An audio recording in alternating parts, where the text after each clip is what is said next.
Comment faire face à l'échec? Face à l'adversité et aux situations de la vie, l'échec est le meilleur des professeurs. C'est vrai qu'un sportif va dire que l'échec lui a fait perdre la compétition.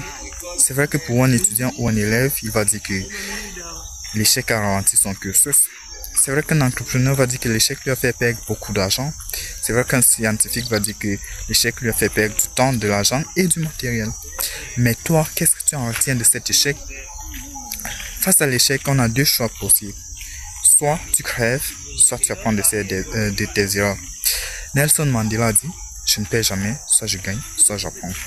Alors, je t'invite à toujours apprendre de tes erreurs pour pouvoir réaliser cet objectif-là que tu n'as jamais pu réaliser depuis des jours. Pour pouvoir réussir cet examen qui te retient depuis plusieurs mois ou plusieurs années. Pour pouvoir décrocher cette qualification que tu as toujours voulu décrocher, mais que tu n'as pas pu parce que tu n'arrêtes pas de tomber, parce que tu n'arrêtes pas d'échouer. Alors, souviens-toi d'une chose, quand un enfant naît, il grandit, quand il commence à marcher, il tombe d'abord avant de bien marcher.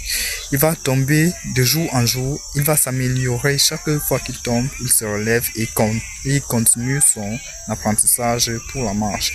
Il ne va jamais dire que papa, maman, comme tu vois là, je ne peux plus marcher parce que c'est trop dur pour moi. J'abandonne. Non. Il va tomber, se relever et continuer. Tomber, se relever et continuer.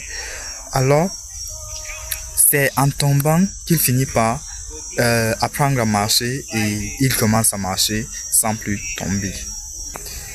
Il faut persévérer d'échec en échec. Thomas Edison a dit, je n'ai pas échoué, j'ai trouvé 10 000 façons qui ne fonctionnaient pas. Souviens-toi d'une chose, l'échec est le meilleur des professeurs.